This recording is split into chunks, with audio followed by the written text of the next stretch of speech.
Olá, bem-vindos a mais uma edição do Mestres da Comunicação. Hoje nós vamos falar de comunicação pública e ética no jornalismo. Estou aqui com dois convidados especiais e vou contar a mini-bio de cada um. Tereza Cruvinel, jornalista de longa trajetória na imprensa brasileira, 40 anos de jornalismo político, foi colunista do jornal o Globo, titular da coluna Panorama Político, entre outros veículos. Em 2007, tornou-se a primeira presidente da Empresa Brasileira de Comunicação, a EBC, onde liderou a criação do Sistema Público de Comunicação. Eugênio Butti, jornalista, professor da ECA-USP, superintendente de comunicação da Universidade de São Paulo, um dos principais pensadores do jornalismo e da era da desinformação em que vivemos, membro da Academia Paulista de Letras. Eugênio presidiu a Rádio Brás de 2003 a 2007, modernizando a estrutura de comunicação pública no país. Ele é autor de livros como Em Brasília, 19 horas, Incerteza, um ensaio, Que não se repita e A razão desumana. Atualmente também integra o Conselho Curador da TV Cultura. Bem-vindos. Gente, vamos começar esse papo com uma pergunta conceitual. Queria que vocês contassem quais são os principais desafios da comunicação pública e um pouco o que é comunicação pública. Tereza, ladies first. O maior desafio em relação a esse tema da comunicação pública é exatamente tornar mais conhecido o conceito, né? No Brasil, ainda se confunde comunicação pública com comunicação governamental, com comunicação estatal, com comunicação corporativa, com tudo aquilo que é uma comunicação que não feita pelos veículos convencionais. Acho que isso é comunicação pública, né? E não é. Comunicação pública é algo que se situa, né? É um processo de comunicação que não é feito por empresas de mercado com objetivos mercadológicos. Eu acho que o Butti compartilha comigo esse conceito. Não é feito por empresas, digamos, capitalistas buscando ganhar dinheiro com aquilo, né? Não é um negócio. Mas também não é uma comunicação feita pelo Estado, ainda que ele financie essa atividade, mas não é com o objetivo de divulgar governo ou políticas de Estado, políticas públicas, ou qualquer um dos três poderes. Eles devem ter os seus canais, né? Fazer a sua comunicação, mas essa é do Estado, ou dos poderes do Estado. A comunicação pública está aqui no meio, né? E ela deve ser da sociedade, para a sociedade, com participação da sociedade, ainda que o Estado deva bancar majoritariamente o financiamento dessas estruturas. Resumidamente, eu acho que é isso. O Eugênio vai me complementar bastante, com certeza. Eugênio. Não, com certeza não vou complementar, porque a definição que a Tereza traz aqui é uma definição em linha com o que a Constituição de 88 estabelece quando trata da radiodifusão e dos sistemas que a Constituição chama de complementares, que é o privado ou comercial, ou das empresas, que é a televisão e as rádios que fazem publicidade, que é só isso que a gente vê praticamente no Brasil.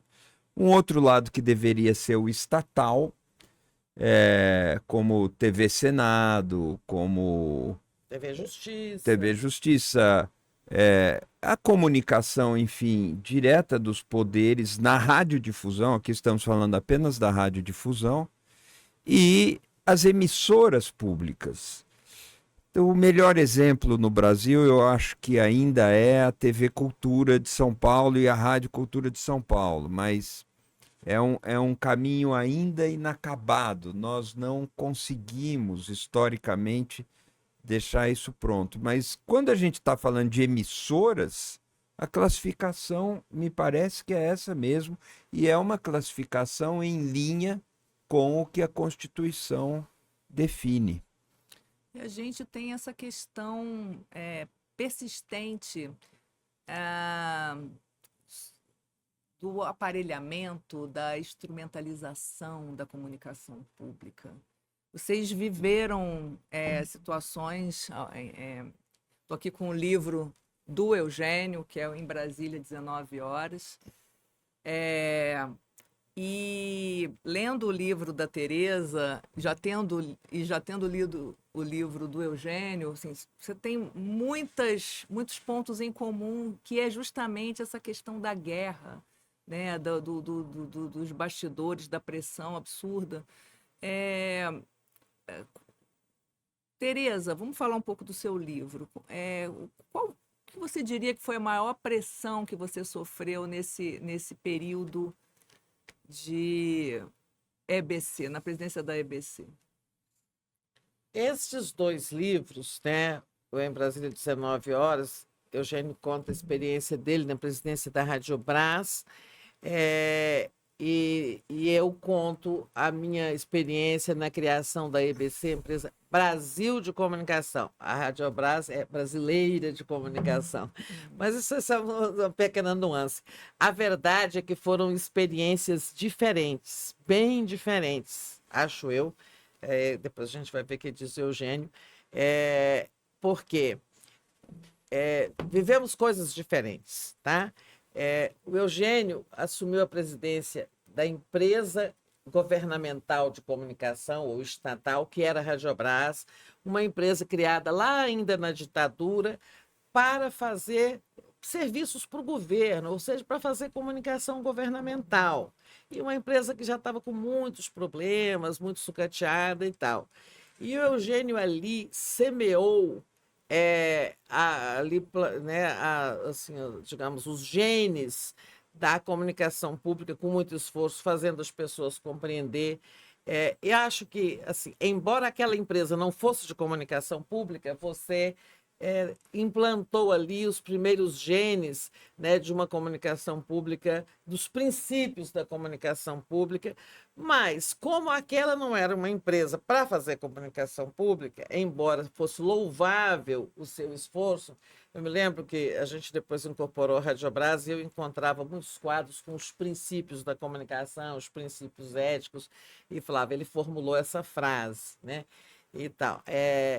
E ele enfrentou muitos problemas por isso, porque o que ele conta aqui? De como o governo, né, que era o primeiro governo Lula, não respeitava a autonomia e fazia ingerências ali no dia a dia da empresa. Então, essa era uma situação diferente, de alguém lutando contra os moinhos de vento ali, tentando empurrar aquela empresa para um caminho, digamos, mais republicano, né? Um caminho mais afinado com o ideal da comunicação pública, né? Já em 2007, Eugênio já estava fora do governo, fora da Radiobras, já tinha se afastado da presidência, voltado para a USP, né? E eu saí do setor privado, convidada para implantar um sistema de comunicação pública, porque Gilberto Gil, tinha feito um movimento pela criação de uma TV pública, mas, na verdade, não se cria uma TV pública em cima do nada, ela tem que estar amparada numa instituição, numa empresa, numa fundação, qualquer coisa. Então, ali o governo foi convencido, o presidente Lula foi convencido de que era preciso criar uma estrutura. Eles falavam muito da TV pública, criar uma TV pública, e ele entendia que uma TV pública não era uma TV governamental. Aí o Lula passou a ter essa compreensão e, digamos, abraçou esse projeto, né? Para isso foi criada a EBC, para implantar uma TV pública. Essa era a bandeira do Gil, né? Mas o implementador disso já foi o ministro da SECOM, Franklin Martins, na hora de colocar na prática. Então, são experiências diferentes. E aí veio, né, a proposta de criação da EBC, aprovar uma lei no Congresso, criar a TV Pública Nacional, que é a TV Brasil, que deveria sim ser a maior referência, mas não é, porque ela enfrenta até hoje o problema de sua afirmação, ela não tem rede, né? Então, nossas experiências são bastante diferentes. Ele enfrentou, digamos, essas pressões vindas de governo, do próprio Estado. Eu enfrentei o quê? Já foi a oposição da mídia corporativa, das empresas de comunicação, de televisão privadas, e a oposição política dos partidos que faziam oposição ao governo Lula e diziam que aquela TV pública era para conquistar o terceiro mandato, né? E de uma nascente extrema-direita que ainda estava engatinhando no Brasil. Então, o que nós enfrentamos foram problemas diferentes, né?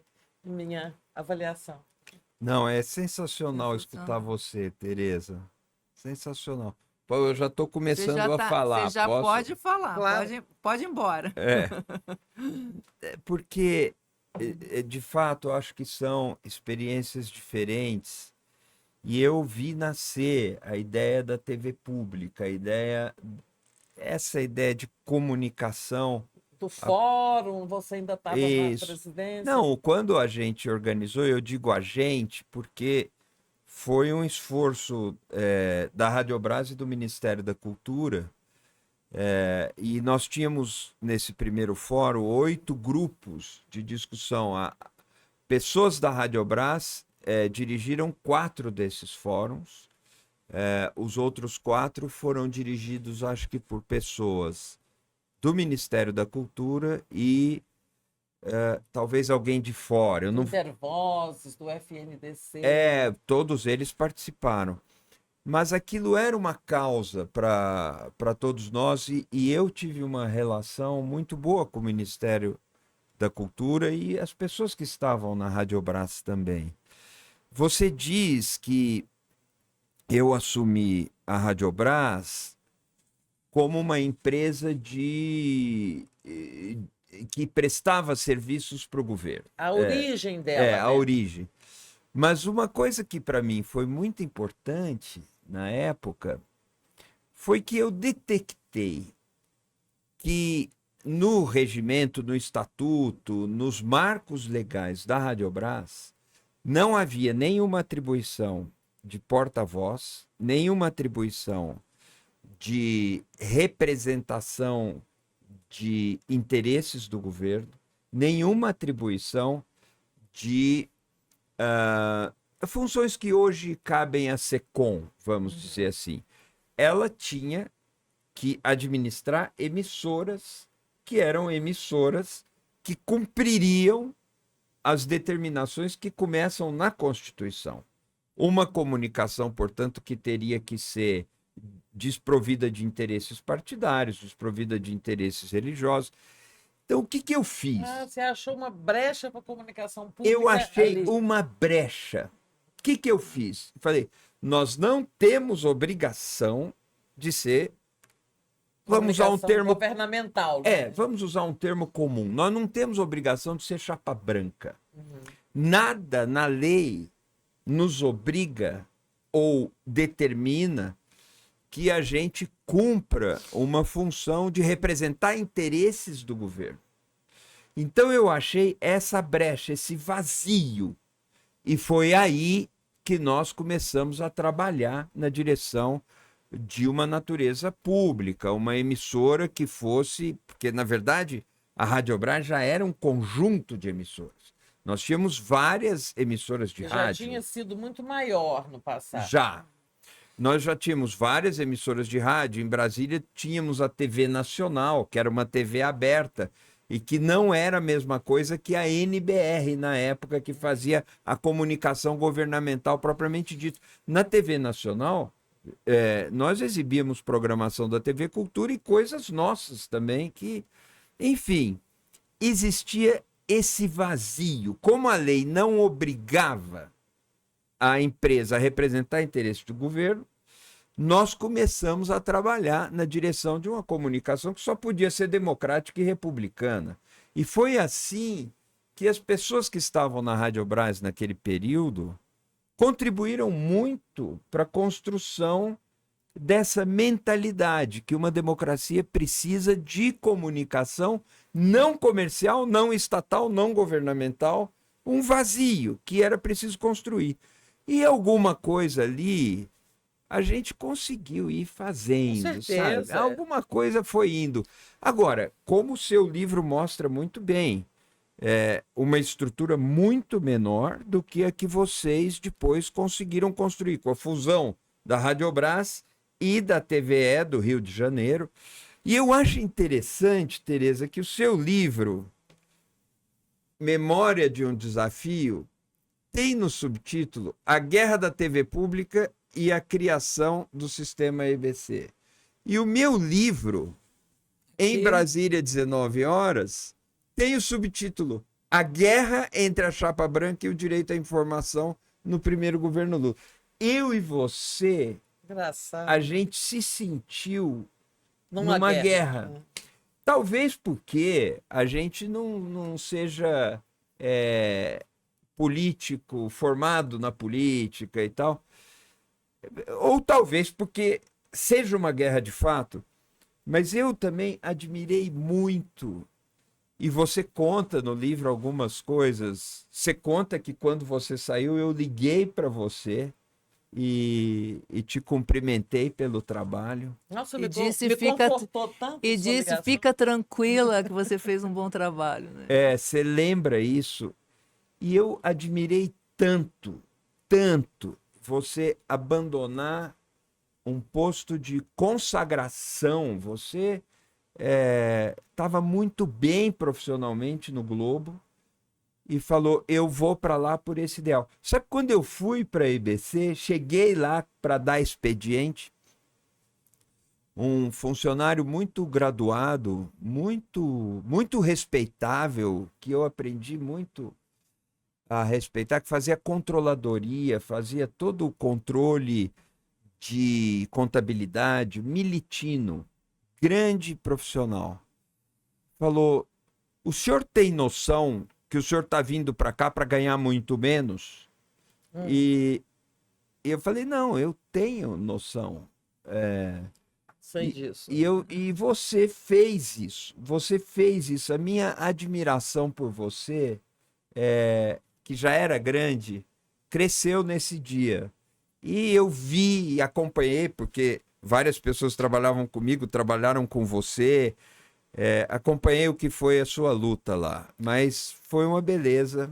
E tá valendo, né? Tá valendo. Aliás, Tereza, queria que você contasse um pouco, é saborosíssimo esse capítulo do seu livro, como eu entrei nessa história. Como entrei nessa história, né? Você justamente era a grande colunista de política do jornal o Globo, ali, e vislumbrou, né, houve esse convite, que, né, Rodolfo Fernandes quis te manter, né? Você conta com detalhes isso e conta também alguns percalços, né? Queria que você contasse um pouco. Aí tem duas coisas. Bom, tudo tem um preço, né? Você já estava na vida acadêmica, então você voltou, de certa forma, para o seu lugar, e eu sabia que eu não teria volta, porque na mídia privada, quando você vai para alguma função, você pode observar no campo, digamos, no campo do Estado, né? Ainda que a gente diga que comunicação pública não é governamental, a TV pública vai ser independente. Para quem lá nas mídias comerciais, os grandes veículos, se você cruzou a fronteira, virou assessor de imprensa, cruzou uma fronteira, você sabe que você não tem volta. Eu sabia, sim, que eu ia pagar um preço. Eu não tinha ideia assim de que haveria um banimento, sabe? Eu sofri um banimento. Sim, pessoas já me indicaram para as funções, aí quando bate no patrão, ele fala, não, essa aqui não. O Grupo Globo ficou muito ressentido, porque tentou muito me segurar e acha que eu fiz... Em suma, talvez eu tenha sido ingrata, sei lá o que eles pensam, mas que eu não podia ter feito aquilo. Então, assim, teve uma consequência que é um banimento dos grandes veículos. Eu trabalho no Portal Brasil 247, um veículo pequeno. Depois que eu saí da EBC, eu trabalhei no Correio Brasiliense, trabalhei na Rede TV, mas muitas vezes eu já esbarrei no tal do banimento, sabe? É um banimento que, inclusive, assim, até convite para participar de um programa de televisão, tem veto no meu nome, porque eu deixei essa posição estelar, que era ser comentarista da Globo News, ter uma coluna que já durava 25 anos no Globo e era uma coluna referencial na política, para aceitar esse convite de criar a EBC, a TV Brasil e tal. Isso teve um preço, mas eu o fiz porque achei, primeiro, que era um projeto que valia a pena, né? Que o Brasil precisava disso. Eu tinha acompanhado seu trabalho, eu sabia disso. Não sabia bem direito de como era a brecha, sabe? Mas do esforço, sabe? Vamos empurrar esta Rádio Brás e tal. Acompanhei o fórum, isso tudo lá do Grupo Globo, onde eu estava, assim, mas acompanhei de longe, de fora, né? Então, eu achava que valia a pena, que o meu prestígio ajudaria a aprovar a lei, que era importante. Olha, na democracia, o Bush já falou disso aqui rapidamente. Uma democracia pressupõe comunicação, radiodifusão pública. Por isso que a nossa Constituição fala em sistemas de radiodifusão estatal, público e privado. E se você olhar para todas as democracias, né, ocidentais, digamos assim, elas têm um sistema público. Inclusive a pátria neoliberal ali dos Estados Unidos. O que o Trump acabou de fazer? Cortar as verbas do PBS, né, que é o Sistema Público de Radiodifusão norte-americano. E aqui no Brasil, as pessoas falam assim, essa informação chega bem truncada, você já viu? O Trump cortou a verba do PBS, é uma televisão bem conceituada lá, mas as pessoas não explicam. É a TV pública dos Estados Unidos, né? Um modelo diferente que eles têm, mas é um sistema público, como o nome lá diz, né? Public Broadcasting System. E ele fez isso, como todos os governos autoritários atacam a comunicação pública, a radiodifusão pública. Como o Temer atacou, a primeira medida do Temer foi fazer uma intervenção na EBC, como o Bolsonaro aparelhou e fez tudo de todos os tipos de desmonte na EBC. Né? É muito duro ver o seu trabalho pelo qual você sacrificou-se, né? Ser desmontado como foi a EBC, que agora eu espero que esteja em reconstrução. Mas você fala, como eu entrei na história? Valia a pena? Era um projeto que valia a pena você abrir mão daquilo tudo que eu tinha, né? Daquela posição que eu tinha, valia a pena, mas tinha um outro problema. Mas eu não vou me alongar nele, não, senão eu fico falando sozinha aqui, sendo monopólio. Mas é ótimo você falar sozinha, que eu estou Tinha um outro problema. Qual era o outro problema? É que o jornalismo das grandes corporações, a partir da posse do Lula, e aí você estava em outra posição, porque você estava ali enfrentando sua outra guerra, a guerra da chapa branca ali e tal, na Rádio Brás. Mas no setor privado começou a acontecer o quê? A transformação do jornalismo que nós tínhamos construído a partir do fim da ditadura. Eu falo que foram anos dourados do jornalismo no Brasil, especialmente do jornalismo político. Censura ficou para trás, ditadura ficou para trás, estamos construindo uma democracia e a mídia tem um papel aqui nessa democracia, né? Os meios de comunicação. Foram anos bons em que a mídia participou do processo de construção dessa nossa democracia, inclusive do processo de derrubada do primeiro presidente eleito por um impeachment, ou da cobertura da Constituinte, um grande momento que eu vivi e tal. Mas a partir da posse do Lula, aí começa a surgir o jornalismo de guerra. Temos que derrubar esse governo, sabe? E são todos os eventos, aí eu conto um pouco no livro, todos aqueles eventos, mensalão, aloprados, reeleição do Lula, petrolão e tal. Em todos esses momentos, quem estava... Mas estou falando de 2005, até 2007, quando eu saio do Grupo Globo, porque ali quem divergia do jornalismo de guerra, sabe? Desse jornalismo político que tem partido, sou contra esse governo e tal, e isso interfere muito opinativo, né? Interfere na apuração, interfere na observância dos fundamentos do jornalismo, dos mandamentos mais sagrados para nós, ouvir o outro lado, apurar direito uma notícia, né? Então, assim, se apura direito, aquela matéria não se sustenta, né? Vamos derrubar aquele ministro ali, mas se apurar muito e mostrar que ele é inocente, aí essa matéria cai, né? E aquilo me incomodava muito, sabe? Essa desvirtuação do jornalismo. Então, eu fui, você pergunta, porque, como entrei na história, juntando duas pontas. Primeiro, o projeto era importante. Segundo, achava que eu podia ajudar. Segundo, o jornalismo havia se tornado um lugar muito tóxico, sabe, muito desagradável, porque você vê o seu trabalho ser usado para objetivos políticos, é muito ruim, né? E o jornalismo começou a ser usado para o antipetismo, como arma do antipetismo. Gozado, eu posso fazer um Pode, claro. comentário? Eu quero depois fazer uma pergunta para você, mas Eu sei que tudo disso que eu falei, faça o nem todo mundo comentário. concorda Faça- com Não, isso. mas porque eu lendo o livro, eu não senti, pode ter sido que eu passei apressadamente por algum capítulo, mas eu não senti esse seu descontentamento com o jornalismo quando você decidiu sair. Não, eu conto histórias lá. É o capítulo. Como entrei na história. Eu conto como eu fui perseguida pela Folha de São Paulo, porque Não, eu dei um mas jantar para o Lula. não, É, é, eu conto na sua casa. é como eu fui verdade, é perseguida verdade. porque eu escrevi. Como se a Folha se vingou de mim, É. porque descobriu que eu tinha sido paga pela Câmara, uma merreca lá, para escrever a biografia É de Cristina verdade, é verdade. Tavares. Mas aquilo não era um descontentamento no Globo. No Globo. No Globo eu falo que minha coluna comecei a receber bilhetinhos, Isso. discordâncias com a análise. Ah, essa análise que você fez Mas foi não boa. senti que isso tivesse um peso. Você falando agora, a gente entende mais. Quer dizer, existia um projeto com o qual você se identificava. Mas, ao mesmo tempo, existia um descontentamento Muito grande. Impressão. Talvez eu não tenha sido feliz em mostrar isso no capítulo, aí eu até vou reler. Não, mas está muito mais provável que eu tenha lido de forma apressada e não valorizei suficientemente isso.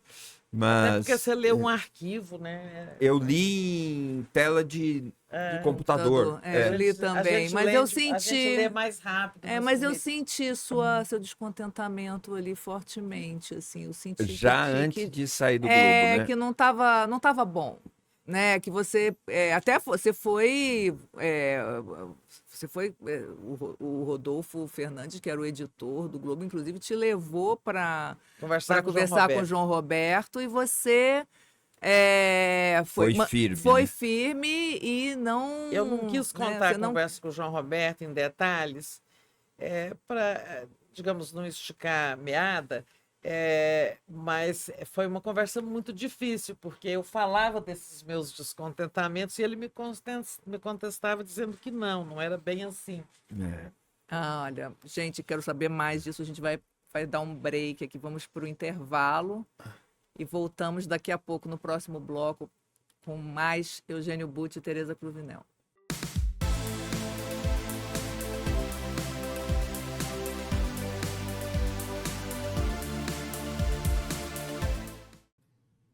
Olá, voltamos com Mestres da Comunicação, com Eugênio Butti e Tereza Cruvinel. Então tá quente esse papo aqui, mas eu queria voltar para o Eugênio. Lembrei de uma frase sua sobre a diferença entre informação e notícia. E estou tentando lembrar se tá no livro ou se eu li em algum lugar, você contando que você assim, que houve até uma espécie de letramento no governo, na sua gestão, na Rádio Brás, e que o ministro Gusquem, te agradecia muito por informá-lo. Qual era a diferença de informação e notícia? Queria que você contasse essa história. É bem lembrado isso, porque eu me relacionava, o vínculo institucional da Radiobras era com a SECOM, o que eu sempre achei impróprio. Sempre achei que o vínculo das emissoras públicas ou tendentes a públicas deveria ser com o Ministério da Cultura. E apenas institucional, sem nenhuma orientação vinda do Ministério da Cultura. Mas foi uma relação muito formativa para mim, a minha relação com Gushken. Eu falava essas coisas para ele. E eu, certa vez, falei que a informação jornalisticamente trabalhada virava notícia, virava uma matéria jornalística. E esse conceito, por alguma razão, foi muito útil para o Gushken. E ele, às vezes, me lembrava disso. Eugênio, você falou, quero te falar uma coisa para você, você falou aquilo. E claro que nós tivemos momentos de tensão, mas sempre momentos que foram leais na condução. E eu fiquei depois com uma lembrança muito boa dele, uma das pessoas que eu mais admirei, com quem eu trabalhei. E ele falava isso, você falou isso e isso ajuda naquilo. E ele usava essa noção, que era preciso trabalhar jornalisticamente, dentro do método jornalístico, com a independência jornalística, que isso era totalmente diferente de propaganda e coisas assim. E isso dialoga também com a ética, né? A ética no jornalismo. Sim, claro. Nós podemos até entender as coisas por aí. E eu vivi também alguns momentos difíceis com certas coberturas de imprensa, mas hoje o meu balanço, olhando tudo, é que nós tínhamos uma grande imprensa, eu quero falar das grandes redações, com todas as suas tensões, e tentando se achar, tentando se localizar, porque se nós alargarmos o campo de observação e trazermos o nosso olhar para o que aconteceu durante a pandemia, e mesmo durante o governo Bolsonaro, grandes veículos de imprensa tiveram uma cobertura muito corajosa sobre o autoritarismo. Eu me refiro por exemplo, às reportagens da Patrícia Campos Melo na Folha de São Paulo, e mesmo aos momentos de enfrentamento do próprio presidente Bolsonaro agredindo jornalistas, geralmente mulheres, da grande imprensa. Foram algumas. E a cobertura que os órgãos de imprensa fizeram da pandemia, aquilo foi fundamental para que se preservasse na sociedade brasileira alguma consciência sobre o que estava acontecendo. Porque se as redações tivessem se dobrado àquele autoritarismo, o nosso saldo seria muito pior. Então, eu vejo, sabe, idas e vindas, momentos ruins, e vejo momentos de coragem dessas redações. E eu acredito, inclusive, que nós só podemos derrotar o bolsonarismo, e aí eu coloco na primeira pessoa do plural, porque eu me engajei na campanha de apontar as arbitrariedades do Bolsonaro e tudo o que vinha acontecendo. Esse livro mesmo, Que Não Se Repita, é uma recuperação do que foram os anos Bolsonaro a partir de informações públicas. Nós realmente vivemos um risco muito grave ali. A gente só superou isso porque, em grande medida, os jornalistas das grandes redações cumpriram o seu papel com coragem, às vezes correndo risco. E isso se reproduz no mundo todo. Então, veja, a Tereza lembrou as agressões contra a PBS nos Estados Unidos, movidas pelo governo Trump. Essas agressões também tiveram como foco a NPR, que são as emissoras de rádio, a National Public Radio. São 1.000 emissoras de rádio. A PBS tem umas 360 emissoras de TV, é o sistema público, e em boa medida se sustentava com verbas públicas também, cumprindo um papel.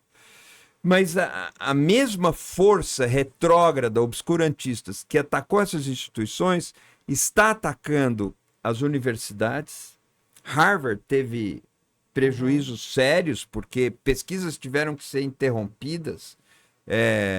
Nós temos visto a mesma coisa em Colômbia, a mesma coisa em MIT, com um pouco menos de intensidade. São instituições muito sólidas, mas também são instituições privadas, mas também, como fazem pesquisas, dependem de verbas públicas. E essas mesmas forças atacam hoje a imprensa nos Estados Unidos, grandes meios de imprensa. Então, num olhar mais amplo, eu vejo grandes jornalistas trabalhando nessas grandes redações com uma conduta impecável. E Tereza também trabalhou muitos anos no Globo, era uma dessas, como vários. Então eu tenho um balanço assim, um pouco com um arco temporal um pouco mais amplo, sabe? E como, falando de hoje, né, como que a comunicação pública pode contribuir nesse momento tão delicado de avanço da extrema-direita no mundo? No Brasil, a gente tem uma situação que é sempre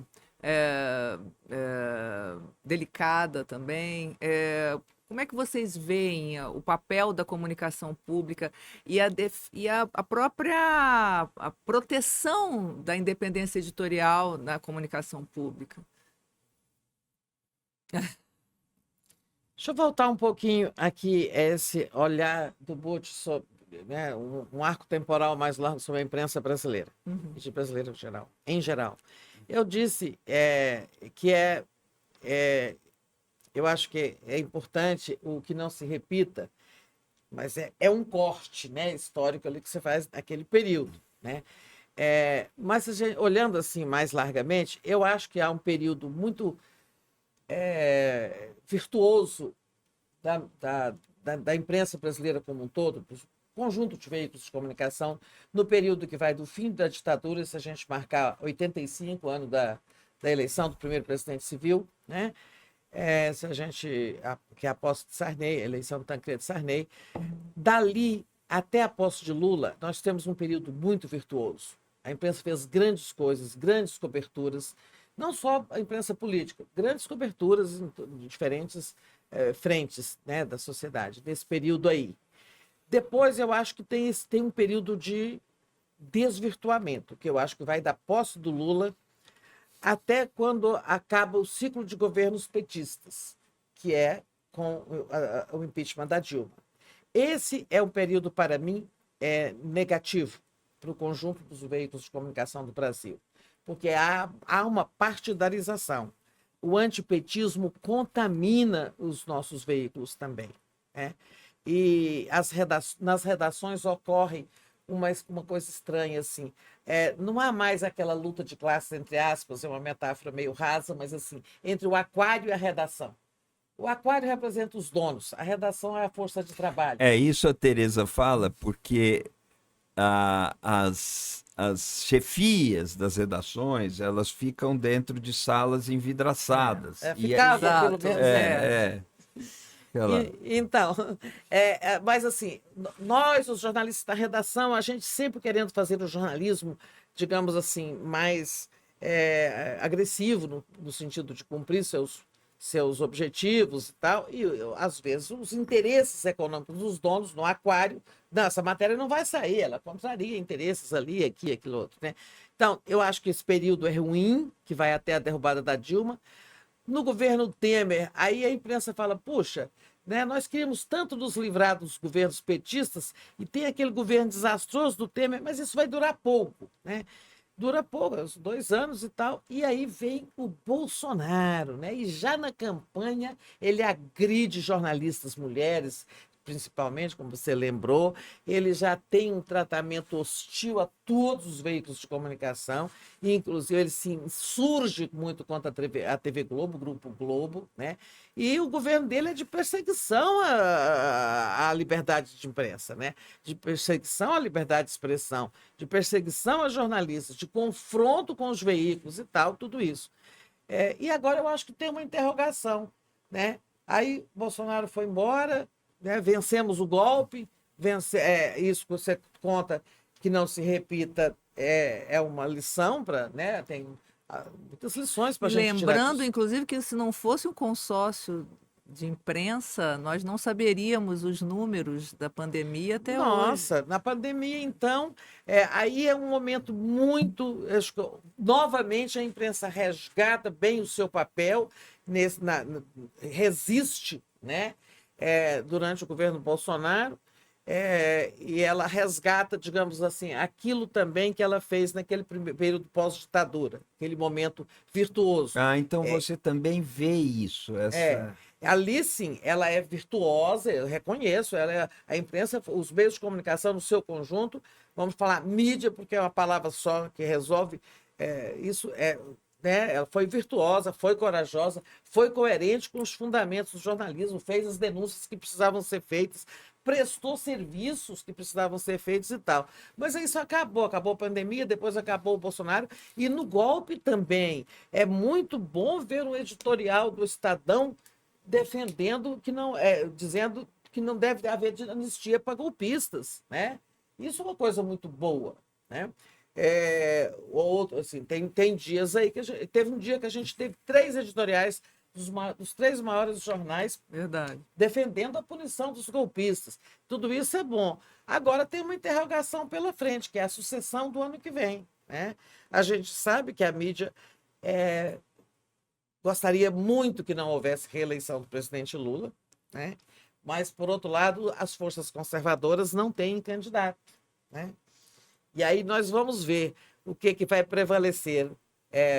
O velho antipetismo ou a compreensão de que é preciso impedir a qualquer custo a volta da extrema-direita que nos causou todos esses males aí relatados no seu livro Que Não Se Repita. Essa é uma interrogação. Eu acho uma maravilha a gente entender a imprensa a partir das interrogações, porque a imprensa existe para fazer perguntas.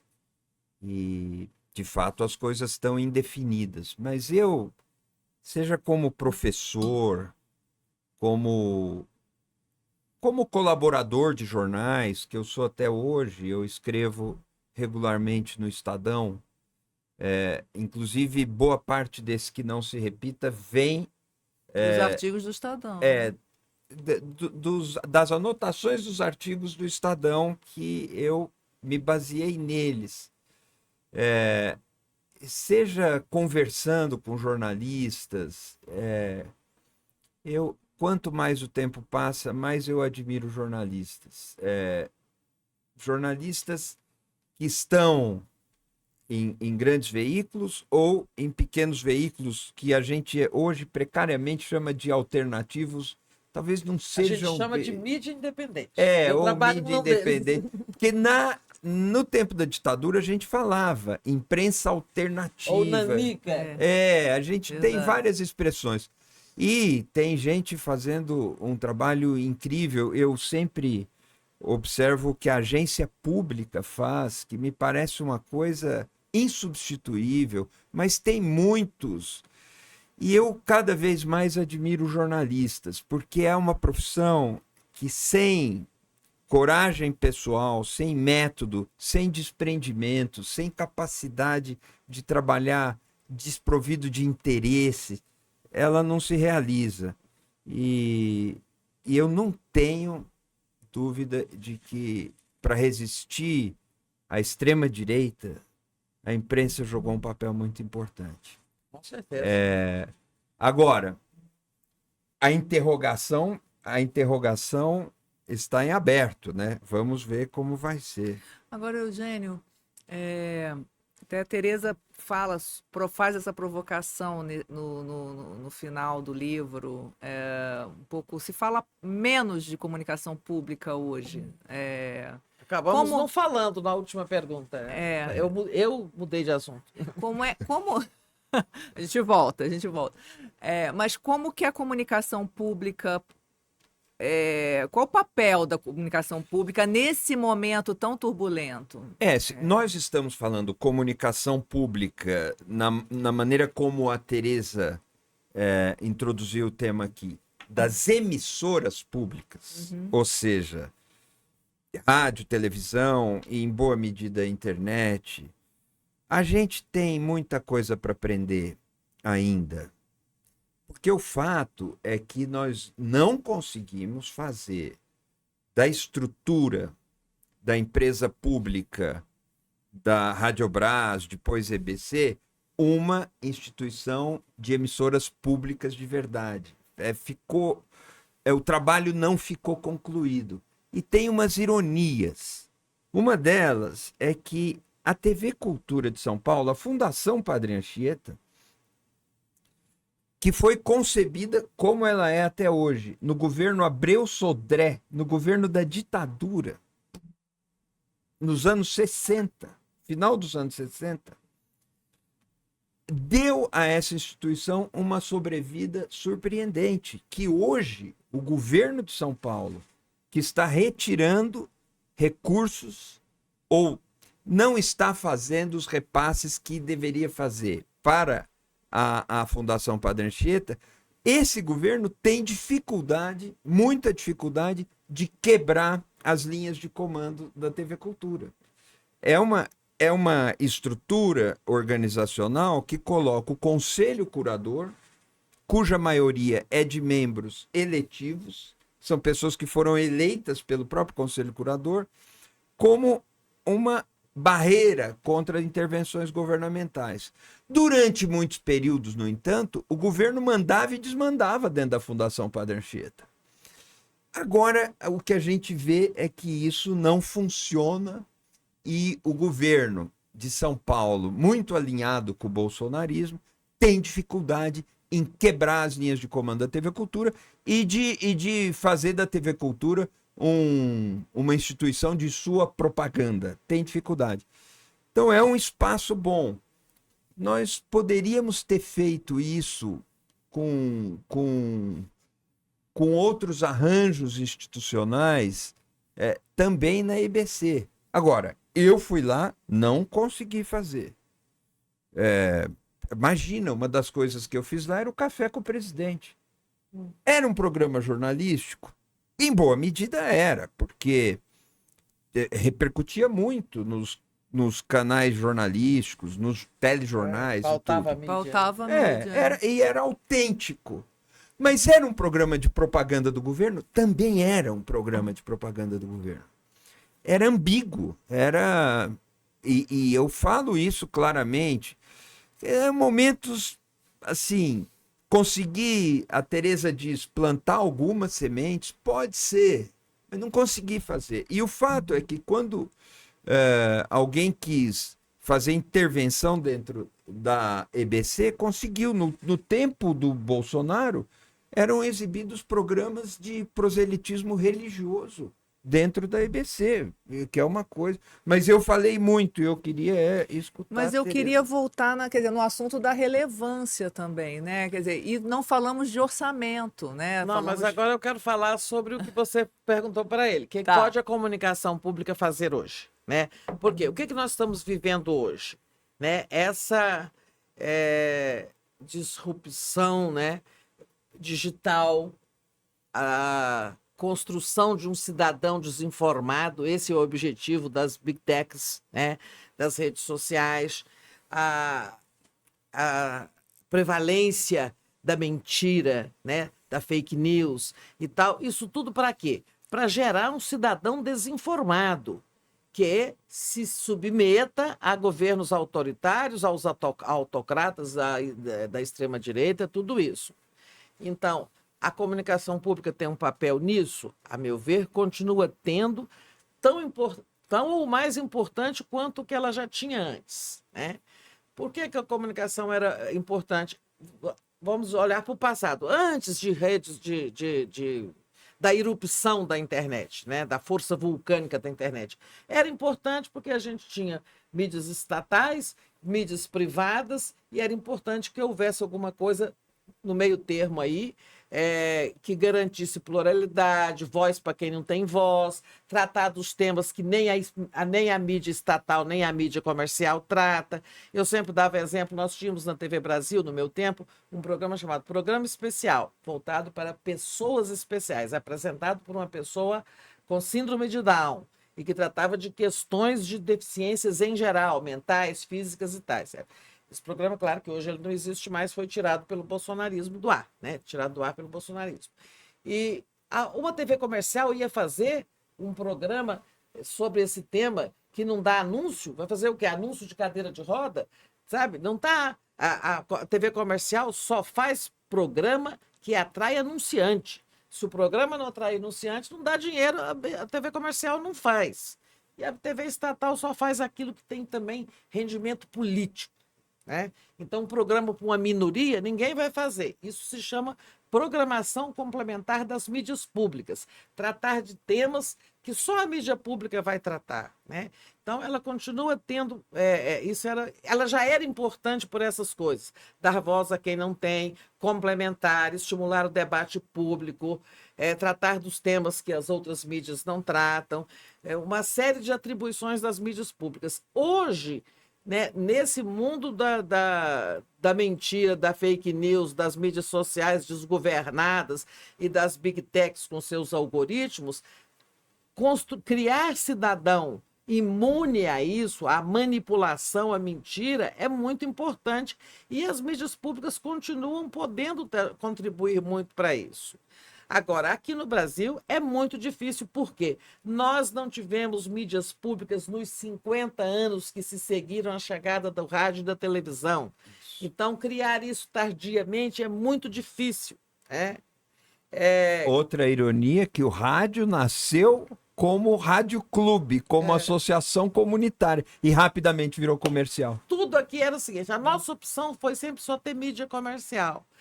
Então, acho que a comunicação pública continua tendo um papel importante, não só, quando a gente fala só radiodifusão, não só radiodifusão, que é rádio e televisão, mas comunicação pública, que inclui aí, por exemplo, a Agência Brasil, na qual você fez um grande trabalho, né, na sua gestão na Radiobras, a Agência Brasil, que é uma agência pública de notícias hoje, tá?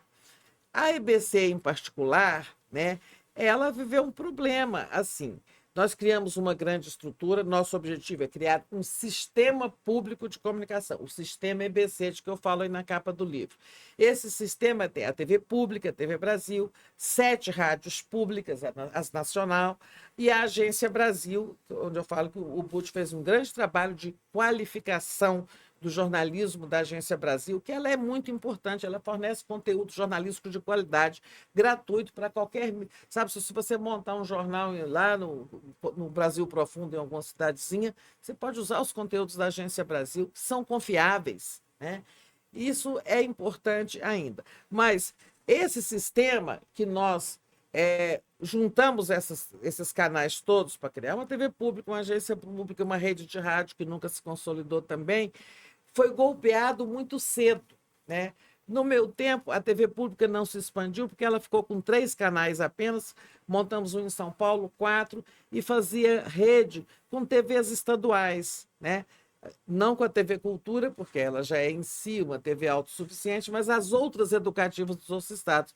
Mas isso também deu em nada, porque os governadores não abrem mão de comandar as TVs educativas nos estados. Então, sem rede, com pouco dinheiro e sem a sociedade entender direito o que é uma TV pública, muito cedo a EBC foi golpeada. A EBC tinha 8 anos quando o Temer fez a intervenção dele e alterou completamente a lei. O Temer, gente, é preciso ler aí, eu conto em detalhe o que o Temer fez, né? Ele pegou uma lei que nós aprovamos com muita luta, uma boa lei, a melhor lei sobre comunicação pública que o Brasil teve, até porque não tinha nenhuma antes, né? Tinha Você decretos trabalhou e com a tal. Helena Chagas bastante ali Nós fizemos uma grande É, luta política dentro é. do Congresso, aprovamos a lei, ele deformou completamente essa lei e o Bolsonaro depois piorou. Então, esse sistema foi agredido, violentado bem na infância, né? Agora, neste momento, eu estou esperançosa, né? O presidente Lula errou muito nesse governo atual na condução da EBC, né? Não é ele pessoalmente, os ministros dele, o ministro Paulo Pimenta, as nomeações que foram feitas. Ele acaba de nomear o quarto presidente, porque com as alterações de Temer, não há mais mandato para o diretor-presidente da EBC. Eu sou a única que cumpri um mandato, né? Depois o Temer veio e acabou com o mandato. O Lula já nomeou, agora acabou de nomear quatro, que é o jornalista André Basbaum, tomou posse esses dias. E eu estou assim, esperançosa na gestão dele, porque isso parece compreender o que precisa ser feito. Tá? E acho que esse sistema continua sendo, tanto o sistema federal, o sistema EBC, como as mídias públicas estaduais, tipo TV Cultura, continuam sendo muito importantes na democracia para a criação de um cidadão imune a todo o mal que está proposto aí pelas grandes corporações da internet. Acho que essas grandes corporações da internet querem criar zumbis, tá? Cidadão zumbi. E acho que as mídias independentes como um todo, a imprensa convencional também, mas as mídias públicas têm muito o que fazer para isso, para criar um cidadão que não seja zumbi, zumbi digital. Zumbi é uma belíssima expressão. Eugênio, como tornar relevante a comunicação pública? Qual que é o pulo do gato para isso? Quem me dera, em parte eu poderia dizer assim, quem me dera eu soubesse, e em parte eu poderia dizer assim, quem me dera que o pouco que eu soube fosse debatido, né? Porque muitas vezes é uma questão de um momento propiciar um convencimento. A Tereza começa o livro dela reproduzindo falas do presidente Lula, dizendo assim, eu quero comunicação pública, eu não quero chapa branca. Ótimo, é um passo, ali foi dado um passo. Mas eu acho um desafio muito grande esse que a Tereza está falando. Veja, a Alemanha tem um dos sistemas mais sólidos, mais bem organizados, bem administrados, com sucesso de décadas das emissoras públicas pela ARD e ZDF. E essas duas empresas, dois grupos que têm no total, considerando algumas outras coisas, um orçamento anual da ordem de 10 bilhões de euros. Nós estamos falando quase 70 bilhões de reais, em valores aproximados. Mesmo ela, que tem os telejornais mais importantes do país e tudo isso, até hoje, não consegue vacinar a população contra o crescimento do fanatismo. E a AfD e o fanatismo está crescendo. Então é uma coisa muito difícil. Gostaria que a gente terminasse com essa pergunta, né? E isso é um ótimo jeito de terminar. Infelizmente, a gente já está terminando. Nós temos aí minutinhos aí de considerações finais. Não, acabou que não falamos mas eu queria falar do investimento. Adianta ter investimento sem fazer esse trabalho de conscientização? Não sei que nome dá isso, Tereza. Não, o orçamento é importantíssimo e o Brasil gasta uma migalha com o seu sistema EBC. É uma migalha, se comparado ao valor que o Butch acabou de falar do sistema alemão, né? Mas se você pegar os sistemas europeus em geral e fazer o gasto per capita com radiodifusão pública, nossa, assim, sabe, o Brasil negócio. o que se gasta com o sistema é realmente migalha. O investimento é importante. Agora, é importante que a estrutura pegue o investimento e produza com ele, né? Crie uma boa infraestrutura, por exemplo, rede, chegar a todos. Jamais será pública uma televisão que não consegue ser que não é acessada, não pode ser acessada por todos os cidadãos de um país. E a TV Brasil não é, porque ela não tem rede. Então, a TV Brasil é vista no Acre? Não, não é. Lá não tem canal, né? É vista, sabe? Você perguntava diferentes estados aí. Faça a infraestrutura democrática que permita acesso a todos e ofereça a programação necessária, sabe, para a construção da cidadania, cumpra o seu papel, né? Então, dinheiro é importante. Sem o dinheiro não se faz a infraestrutura, sem a infraestrutura não se faz a programação, não se chega ao cidadão. Bom, vamos às considerações finais com Eugênio, Tereza. Eugênio. Olha, eu só quero agradecer o convite do programa de estar aqui. É uma honra para mim partilhar a mesa com a Tereza. Nós temos uma experiência comum, embora cada um com uma experiência diferente. Temos ideais muito parecidos e perseguimos as mesmas metas, procuramos trabalhar na mesma direção, com diferenças que são sempre até desejáveis, e fiquei muito feliz de estar aqui ao seu lado, muito feliz e me sinto gratificado, só agradeço. Tereza. Olha, eu também gostei muito de estar aqui. Primeiro, acolhida por um programa da nossa querida ABI, né, Associação Brasileira de Imprensa, ao lado do Eugênio, uma pessoa que me ilumina. Eu acho que o programa fala de mestres, você é o mestre da comunicação. Eu sou executiva, digamos assim, mas você reflete. Você fez e reflete sobre a questão. Mas achei muito bom, acho que temos isso sim. Acho que nós dois passamos por provas, né? Provas muito complicadas, né?